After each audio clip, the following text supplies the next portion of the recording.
Hey guys, मैं हूं आपके साथ सचिन मेवाड़ और आज हम चर्चा करने वाले हैं फ़िलिस्तीन इजराइल के बीच जो संघर्ष चल रहा है उस संघर्ष के बारे में चर्चा करेंगे।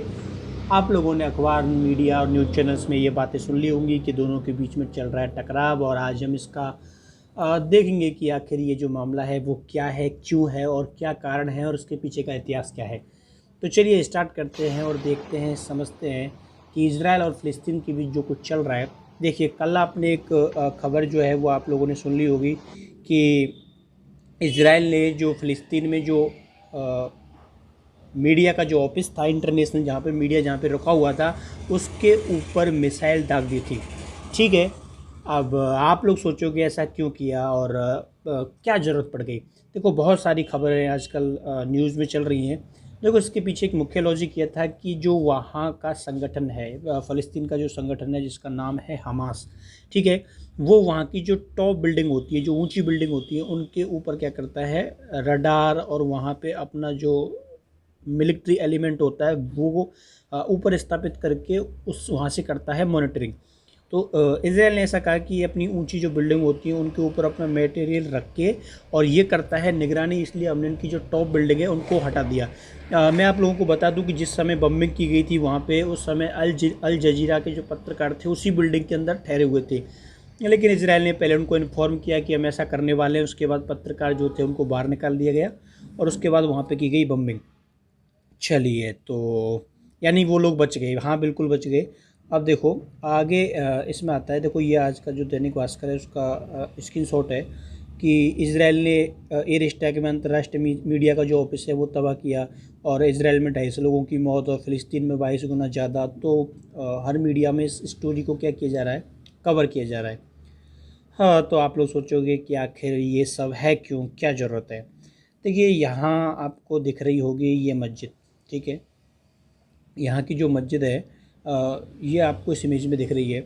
तो ये जो मस्जिद है ये विश्व की टॉप 3 मस्जिदों में क्या की जाती है, शामिल की जाती है। कुछ समय पहले यहाँ पर इजरायली जो सैनिक थे उन्होंने इसमें प्रवेश किया था और यहाँ पे प्रोटेस्ट कर रहे लोगों को बाहर निकाला या फिर शांतिपूर्वक काम कर रहे लोगों को बाहर निकाला।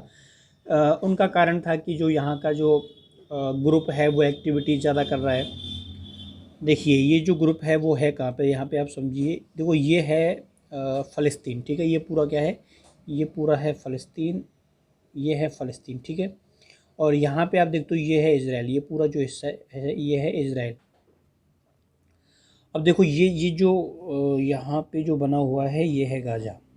ये क्या है, ये गाज़ा है। यहीं पे वर्तमान में जो संघर्ष है वो चल रहा है। इससे पहले आप अभी समझो तो देखो, मैं आपको एक मैप दिखाता हूँ और ये जो मैप है वो आप लोग देखोगे इसे यहाँ पे, ठीक है, ये यहाँ का वर्तमान मैप है। तो ये यहाँ का क्या है, वर्तमान मैप है। इस मैप में आप लोगों को दिख रहा होगा कि 1946 में ये जो दिखता था फ़लस्तीन, ये बिल्कुल ऐसा था, ठीक है। उसके बाद 1947 में, और ये जो इसराइल ने क्या किया, इसका बहुत बड़ा हिस्सा जो है वो कब्जा लिया। उसके बाद इसका मैप ऐसा हो जाता है। 1967 में ये वाला हो गया और 2005 में ये ऐसा हो गया, ठीक है। यानी कि लगातार इसराइल ने फ़लस्तीन के बहुत बड़े हिस्से को क्या किया, कब्जा लिया। और आज फ़लस्तीन जो है वो एक छोटे से क्षेत्र में सिमट कर रह गया है। और इसके बारे में जो इंडियन मुस्लिम्स हैं ये अलग से प्रोटेस्ट कर रहे हैं कि भारत को सपोर्ट करना चाहिए फ़लस्तीन को, ठीक है। इसराइल जो है एक टेरर कंट्री है। तो आप लोग सोचोगे कि क्या कोई और मुस्लिम कंट्री जो हैं जो फ़लस्तीन की मदद नहीं कर रही। देखिए, इसके लिए एक बहुत बड़ा ग्रुप बना हुआ है, जो इंडियन मुस्लिम कंट्रीज है, इन्होंने ऑर्गेनाइजेशन बनाया हुआ है। लेकिन ये केवल दिखाने के लिए है। इसमें 57 से ज़्यादा कंट्रियों का क्या है, समूह है। लेकिन कहते हैं ना कि एक भीड़ है बस, इसके अलावा और कुछ नहीं है। तो देखिए, बहुत बुरा लगता है इन खबरों को पढ़ के कि यहाँ पे लोगों की मौत हो रही है, लोग, छोटे छोटे बच्चे मारे जा रहे हैं। लेकिन देखिए, युद्ध में ये सारी चीज़ें क्या होती हैं, जायज़ होती हैं। इतिहास कभी इस तरह होता नहीं है।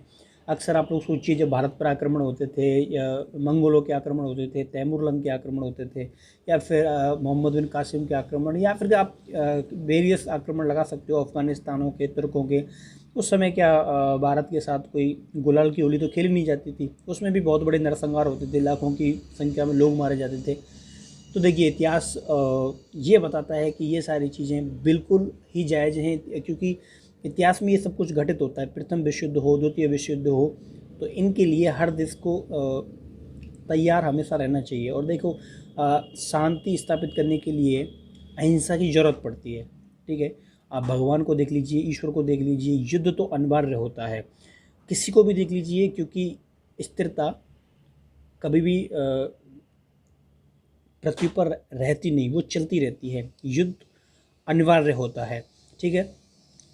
तो ये जो है वो आगे भी युद्ध जो है वो चलता रहेगा। अभी ये रुकने वाला है नहीं, क्योंकि अभी इजराइल बिल्कुल भी मूड में नहीं है कि यहाँ पे जो इनका अस्तित्व है वो ही बिल्कुल ख़त्म कर देना चाहता है, ठीक है। उसे तो एक बहाना है जो वो मिल गया। यहाँ पूरी जो गाज़ा का एरिया है, अब देखिए यहाँ के जो लोग हैं उनके पास कोई विकल्प नहीं है, ठीक है। या तो वो लोग इस समुद्र में कूद जाएँ, या तो लोग इस समुद्र में कूद जाएँ, और या फिर वो आसपास के जो पड़ोसी देश हैं वहाँ भग जाएँ। उसके अलावा इनके पास क्या नहीं है, कोई विकल्प नहीं है। तो भारत ने इसमें नपा-तोला जवाब दिया है कि शांति बनानी चाहिए और दोनों देश आपसी सहयोग से काम लें, यानी कि मौन सहमति भारत की भी है और अमेरिका भी इसमें ऐसा ही सोचता है बिल्कुल। और यहाँ तक कि जो क्वाड कंट्रीज हैं, ठीक है, जो क्वाड कंट्रियों का समूह है, जिसमें इंडिया शामिल है, जिसमें अमेरिका शामिल है, जिसमें ऑस्ट्रेलिया शामिल है और जिसमें जापान शामिल है, ठीक है। इनकी मौन सहमति एक प्रकार से इजराइल के साथ है। कभी भी सीधा इसमें शामिल नहीं हो जाता कि आप आक्रमण कीजिए। और वर्तमान में ये प्रोटेस्ट बड़े स्तर पर चल रहा है और इजराइल, मुझे नहीं लगता कि यहाँ पर अभी कुछ रुकने के मूड में है। वो अभी आक्रमण जारी रखेगा। तो उम्मीद है, आप बताइए आप क्या सोचते हो, आपके हिसाब से क्या होना चाहिए, क्या सही है, क्या गलत है। तो मिलते हैं नेक्स्ट वीडियो में, तब तक के लिए थैंक यू, धन्यवाद, बाय बाय।